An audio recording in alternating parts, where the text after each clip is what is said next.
আচ্ছা, আজকে যে বিষয়টা নিয়ে কথা বলতে চাচ্ছি সেটা হচ্ছে আপনি এটা হয়তোবা একসময় কাজে লাগতেও পারে। মানে কথাটা কিন্তু যে 100% হয়ে যাবে এমনটা না। তবে একেবারে ফালা দেওয়ার মতো কথাও না। তবে এটা 90% সঠিক হওয়ার সম্ভাবনা আছে। তো বিষয়টা হচ্ছে বাংলাদেশ সেনাপ্রধান ওয়াকারুজ্জামানকে নিয়ে। ওয়াকারুজ্জামানের একটা রোল জুলাই বিপ্লব বা জুলাই আগস্টের সময় ছিল। হ্যাঁ, ওনার ওই সময় ২ টা রোল ছিল। একটা রোল ছিল ৫ই আগস্টের আগ পর্যন্ত একটা রোল এবং ৫ই আগস্টের দিন থেকে খুনি হাসিনা পালিয়ে যাওয়া পর্যন্ত আরেকটা রোল। তো এটা নিয়ে বিভিন্ন জনের বিভিন্ন মতামত আছে। এখন আমি যেটা বলতে চাইতেছি সেটা হচ্ছে মিশরেরটা বলি আগে, তারপর আবার বাংলাদেশ প্রেক্ষাপটে আসবো। তো মিশরেরটা হচ্ছে যে আপনি মিশরে যখন মুরসি ক্ষমতায় গ্রহণ করে গণতান্ত্রিকভাবে দীর্ঘ লড়াইয়ের পরে, তখন সে কি করলো, তার সেনাপ্রধান যে বা ওই সময়কার যারা বিভিন্ন পোস্টে ছিল, হ্যাঁ, তো এদেরকে উনি অত বেশি কেয়ার করেন না। মানে কেয়ার করেন না এরকম যে সেনাপ্রধান বুঝাচ্ছিল যেহেতু মিশর ইসলামপন্থী বা ধর্মীয় ফান একজন মুসলিম, তাহলে তাকে কিভাবে কনভিন্স করা যায়, তাকে নামাজ কালাম পড়ে ভালো ভালো কথা বলে ইসলামিক কথাবার্তা বললে মুর্শি গলে যাবে। মুর্শি গলে গিয়েছে, সিসি এগুলো বলেছে এবং কি এগুলো প্র্যাকটিক্যালি মুর্শিকে দেখিয়েছে। এখন আমাদের সমস্যাটা হচ্ছে যে এম, আমাদের মুসলিম লিডার যারা আছে সবাই না, হয়তোবা যেমন বাংলাদেশ, পাকিস্তান, আফগানিস্তান তো বলি না, মিশর কিংবা আরো অন্যান্য রাষ্ট্র, এরা হচ্ছে যে যখন আপনি এদের কয়েকজন লোক উপরে দিয়ে ভালো কাজ করছে তার মানে সে ভালো হয়ে গেছে এমনটা তো না। তো এদের দূরদর্শিতার অভাব ছিল মুর্শিদ। কারণ হচ্ছে উনি একজন ভালো আলেম, ভালো লিডার কিংবা ভালো মানের একজন প্র্যাকটিস প্র্যাকটিসিক্যাল মুসলিম, মানে প্র্যাকটিক্যাল মুসলিম। তো এতে কোনো সন্দেহ নেই।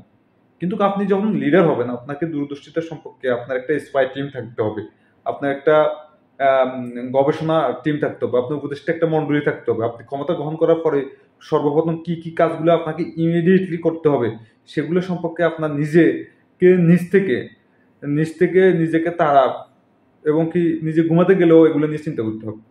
তো আমাদের এই রাষ্ট্রপ্রধানরা এগুলো করে নাই। যেহেতু আমরা কথা বলতেছি সরি মিশর এবং কি এই গাজার বিষয়টা, এখানে মিশরের বিষয় মানে গাজার বিষয় মানে ফিলিস্তিনি বিষয় সম্পূর্ণ। যদি আজকে মিশর যদি একটা বারের জন্য বলে গাজায় একটা বোম্বিং পড়লে আমি পরের দিন আক্রমণ করব, ইসরায়েল ১০০ বার চিন্তা করে ওখানে বোম্বিং করার ক্ষেত্রে। তো এখানে হচ্ছে না কেন? হচ্ছে না হচ্ছে এক মুরসির কারণে।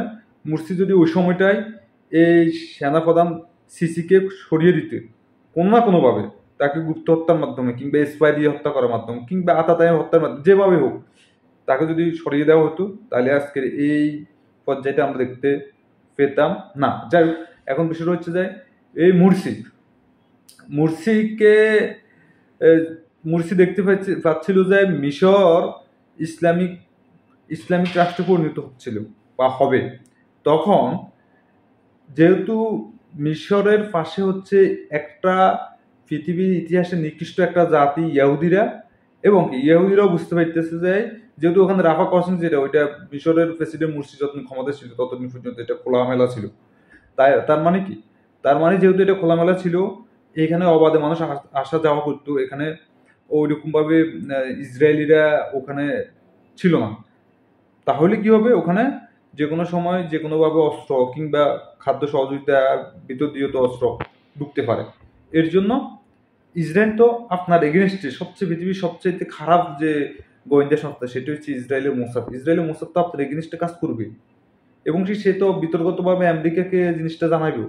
এবং কি তারা যখন এগুলো করতেছে আপনি তখন কি করতেছিলেন? আপনি তো ১ বছর ক্ষমতায় ছিলেন, আপনার অনেক সময় ছিল। ১ বছর মানে অনেক সময়। ১ বছরের ভিতরে একটা রাষ্ট্রের পুরোপুরি চেঞ্জ করে দেওয়া সম্ভব, একটা রাষ্ট্রের পুরোপুরি ইতিহাসও চেঞ্জ করে দেওয়া সম্ভব।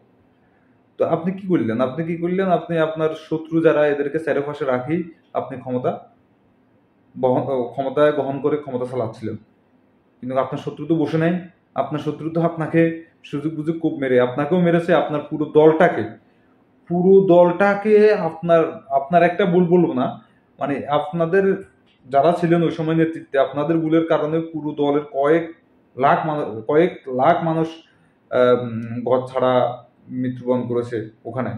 ইভেন কি এই যে ফিলিস্তিনে এরকম বোম্বিং, এরকম হাজার হাজার মানুষকে হত্যা, হ্যাঁ, তারপরে হচ্ছে যে পৃথিবীর সবচাইতে জঘন্যতম যেসব নিকৃষ্ট কাজ সবগুলো ওখানে হচ্ছে। তো তো আপনি যদি এখন থাকতে হতো না। কিন্তু মুরসির মতো ভুল যে করেছে, ইতিহাস যদি এখান থেকে আমরা যদি শিক্ষা না করি, মানে ইতিহাস যদি এখান থেকে শিক্ষা না নেয়, বা ইতিহাস থেকে যদি এখান থেকে এই ইতিহাস থেকে যদি আমরা শিক্ষা না নিই, আমাদের কি হতে পারে? আমাদেরও তার চাইতে জঘন্য কাজ হতে পারে। যেমন বাংলাদেশের যে সেনাপ্রধান আছে ওয়াকারুজ্জামান, এ কিন্তু ভারতের রয়ের ফাঁদে অটোমেটিক্যালি ফা দিয়ে দিয়েছে। যে লোকে বলতে পারে যে আমি শেখ হাসিনা যাওয়ার আগ পর্যন্ত সবসময় ভারতের সেনাপ্রধানের সাথে আমার সাথে টকিং মানে কথাবার্তা চলছে, তার মানে ভারতীয় বাহিনী ফেলান বি তৈরি করে ফেলেছে, এবং কি ফেলান সিও তৈরি করে ফেলেছে, এবং কি তার পরবর্তীতে তারা ওখানে কাদেরকে তারা কাজে লাগাবে সেটাও তার মানে তারা তৈরি করেছে।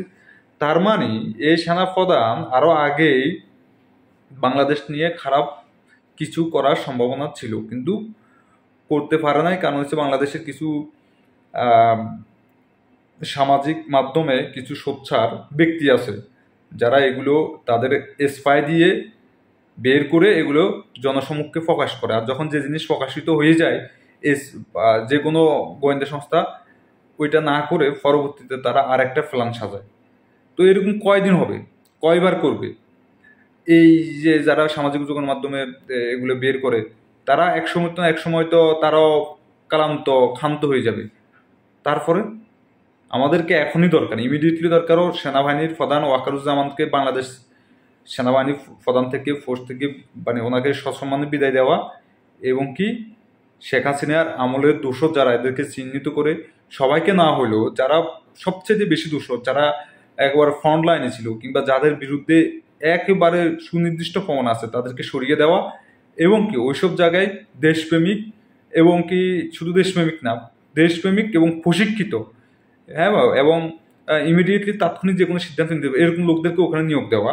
তার পাশাপাশি দেশপ্রেমিক লোকদেরকে ইন করা সেনাবাহিনীতে, এবং কি তাদেরকে পদায়ন করা, এবং কি যারা ওল্ড জেনারেশন হয়ে গেছে কিংবা যারা আওয়ামী লীগের আমলে বিভিন্ন পোস্টে পদোন্নতি হয়েছে তাদেরকে বের করে, তাদেরকে নোট করে, তাদের গতি, তাদের চলাফেরা এগুলোকে ট্র্যাক করা, তারা কি করতে চাইতেছে বা তাদের সব কিছু এভরিথিং তাদেরকে চেকিংয়ের উপরে রেখে, হ্যাঁ, ইমিডিয়েটলি এই কাজগুলো করা।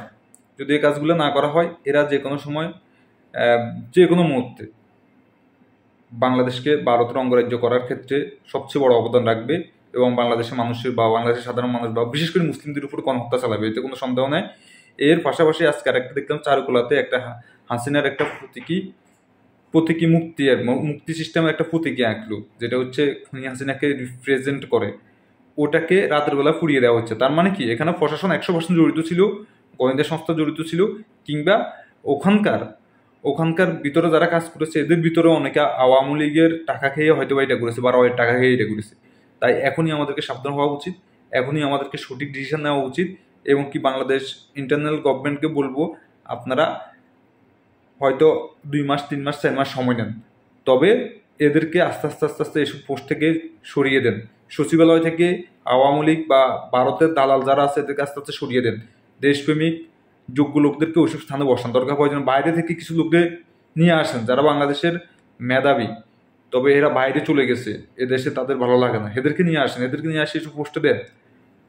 তা না হলে বাংলাদেশে যে কোনো সময় যে কোনো কিছু এরা করতে পারে। Bye bye, tata. বুঝলে ভালো, না বুঝলে আরও ভালো।